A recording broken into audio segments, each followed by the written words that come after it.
কিছু সময় আমরা সত্যিই ভুলে যাই আমাদের নিজেদের ভিতরে থাকতে। আমরা সেই সময়গুলোকে মনেই করার চেষ্টা করি না। আমরা সেই সময়গুলোকে জাস্ট নিজের থেকে অনেকটা দূরে রাখি। যদিও প্রতিটা মুহূর্তে আমরা কিন্তু বাঁচি আমাদের জন্য। আপনারা যারা এই ভিডিওটা দেখছেন, হয়তো কারো বাবা, কারো মা, হয়তো কারো দাদা, কারো বোন, কারো দিদি, যে হয়তো সংসারের বা আপনার ফ্যামিলির সবথেকে বড় দায়িত্বটা নিয়ে রেখেছেন।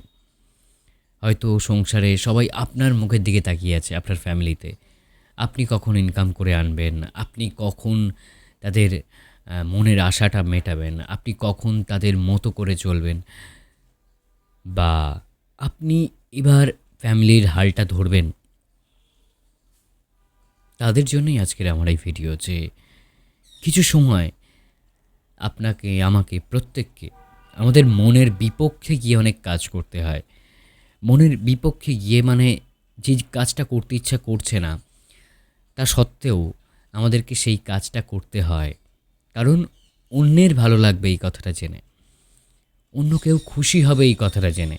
হতে পারে সেই অন্য কেউটা আমাদের ফ্যামিলি পার্সন, হতে পারে সে এখনও হয়তো আমাদের ফ্যামিলিতে আসেনি, আমাদের ভালো লাগার মানুষ, ভালোবাসার মানুষ, বা হতে পারে সে আমার থেকে অনেক ছোট কেউ।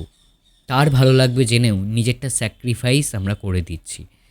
তো এই স্যাক্রিফাইসগুলো যারা করছেন তাদের জন্য আজকে খুব বড় একটা স্যালুট আমার তরফ থেকে, যে তারা স্যাক্রিফাইস করতে পারছেন।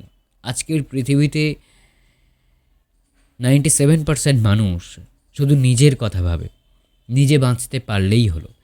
কিন্তু একমাত্র এই 3% মানুষ সবার জন্য ভাবছে এবং সবার জন্য তারা বাঁচছে, নিজেদেরকে স্যাক্রিফাইস করে, নিজেদের প্রতিটা ইচ্ছাকে স্যাক্রিফাইস করে, ইচ্ছাকে গলা টিপে মেরে ফেলে শুধুমাত্র অন্যকে ভালো রাখার জন্য তারা বাঁচছে। And you are one of them, সেই 3% যারা অন্যের জন্য বাঁচছেন, অন্য কারোর মুখে হাসি ফোটানোর জন্য বাঁচছেন। আমি তাদেরকে প্রচণ্ডভাবে ভালোবাসি, যারা নিজের জন্য তো বাঁচেই, সঙ্গে অন্য কাউকে ভালো রাখার জন্য ক্ষুদ্র হোক বা বড়, কোনো না কোনো প্রচেষ্টা নিয়ে চলে। আর এই ধরনের ভিডিওগুলো বানাতে গেলে একটু শান্ত মন, শান্ত পরিবেশ থাকা লাগে। মনটা আমার শান্ত হলেও বাইরের পরিবেশটা অস্থির, চারিদিককার আওয়াজ শুনেই বোঝা যাচ্ছে। আমি কতই বা এডিট করব। কিন্তু তারপরও একটা কথা বলছি, এই যে আপনারা সবার জন্য বাঁচছেন, একটা সময় পরে দেখতে পাবেন যখন আপনার বয়সটা 20s থেকে ছাড়িয়ে, হয়তো যারা ভিডিও দেখছেন অনেকেরই ছাড়িয়ে বেরিয়ে গেছে, 20 সিরিজ থেকে ছাড়িয়ে 30-এ, কিংবা 30-এর থেকে ছাড়িয়ে 40-এ পড়েছেন আপনি, কি 40 ছাড়িয়ে 50-এ পড়েছেন, যেমনই বয়স হোক, আপনি দেখতে পাবেন যে 20 বছর বয়সে যখন আপনি এসে পড়েছিলেন বা পড়েছেন, আপনার ভিতর সেই দায়িত্বগুলো না কেউ না বলেই দিয়ে দিয়েছে। কারণ আপনার চোখ কান নাক খোলা আছে, আপনার ভিতরে একটা লজ্জা আছে, একটা সহবত আছে। সেখান থেকে দায়িত্বগুলো অটোমেটিক্যালি এসে গেছে এবং আপনি সেগুলোকে না খুব সাদরে নিয়েছেন। এমনভাবে না যে স্কুলে যখন হোমওয়ার্ক দিত আবার 10 পেজ হোমওয়ার্ক করতে হবে, এমনটা নয়। আমি দায়িত্বটা নেব, কারণ আমি এই দায়িত্বটা নিলে বাকি সবার ভাল লাগবে, তাদের ভাল লাগবে, অ্যান্ড তাদের জন্য কিছু করতে পেরে আমার নিজেরও প্রচণ্ড ভালো লাগবে। তার জন্য নিজে যদি একটু কষ্ট হয় হোক, নো প্রবলেম, কোনো সমস্যা নেই তো। বাট আমি এই দায়িত্বটা নিতে চাই। বেসিক্যালি এই কারণে কিন্তু আপনি দায়িত্বটা নিয়েছেন, আপনি সেটাকে রেসপেক্ট করছেন, আপনি সেটাকে নিয়ে বাঁচতে চেষ্টা করছেন এবং প্রতি মুহূর্তে চেষ্টা করছেন সেই দায়িত্বগুলো পালনের মাঝখানে মাঝখানে আপনার নিজের জন্য কিছু করতে। বাট দিন শেষে গিয়ে নিজের জন্য কোনো কিছু যখনই করতে যাচ্ছেন, তখন আর সেই পরিমাণ এনার্জি আপনার ভিতরে বাকি থাকছে না। হয়তো একটা খাতা নিচ্ছেন, কিছু লিখে রাখছেন যে আগামী 10 বছরে আমার এটা করার পরিকল্পনা আছে, কি আমার মায়ের একটা বাড়ি নেই নিজের, কোনো মায়ের জন্য একটা বাড়ি করে দিতে হবে, বোনের বিয়েটা ভালো করে দিতে হবে, বাবার মুখে হাসি ফোটাতে হবে, কিংবা নিজেকেও একটু গুছিয়ে নিতে হবে। আর কতদিন এইভাবে চলবে? সবার সবটা হয়তো আপনি করে দিচ্ছেন বহু কষ্টে, বহু লোন টেনে, বহু কষ্ট করে, কিন্তু নিজের জন্য যেটা ভেবে রেখেছিলেন সেই জায়গাটা যদি আজও থেমে থাকে না, তাহলে সেটাকে একটু একটু করে শুরু করুন। বলছি না যে সবার জন্য সব কিছু করা বাদ দিয়ে শুরু করুন, একদমই নয়।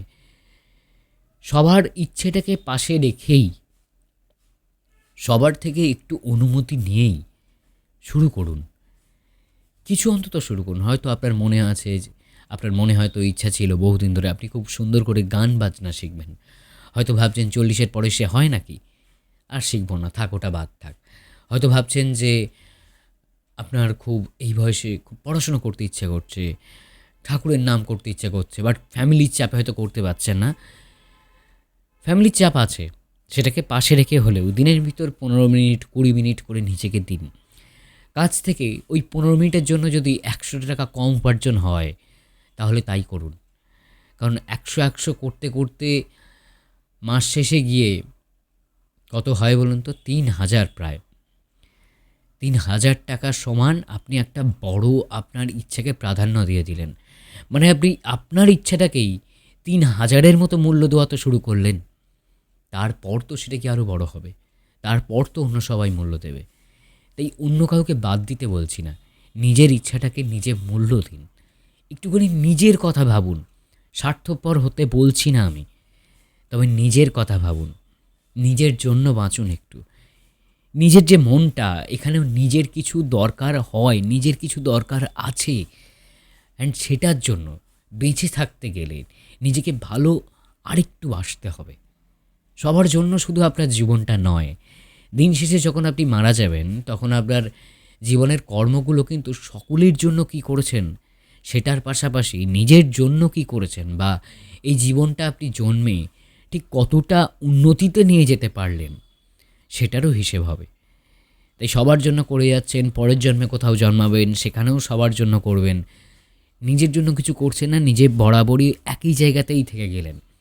আপনার এই দুঃখটা কোনো জন্মেই মিটবে না। কিন্তু কথাগুলো অন্যরকম হতে পারে, জানি না আপনার কতটা মনে লাগছে।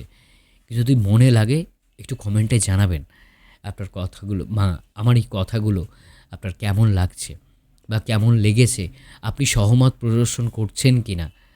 আর আপনার খুব কাছের বন্ধুদের ভিতর যাদের দেখছেন দিনটা দিন শেষে একইভাবে কাটছে, খুব কষ্টে 10টা গালাগাল শুনতে শুনতে এত কিছু করার পরও, বা 10টা মুখ ব্যাকানি দেখতে দেখতে এত কিছু করার পরও, অক্লান্ত পরিশ্রম করার পরও, তাদের কাছে একটু শেয়ার করে দেবেন। ভালো থাকবেন, সুস্থ থাকবেন, নিজের শরীরের পাশাপাশি নিজের মনেরও খেয়াল রাখবেন। আমি সোমনাথ ছিলাম এতক্ষণ আপনার সঙ্গে। দেখা হবে পরদিন নতুন কোনো ভিডিওয়ে। আর চ্যানেলটাকে ইচ্ছে করলে আপনি সাবস্ক্রাইব করতে পারেন। টাটা, খেয়াল রাখবেন।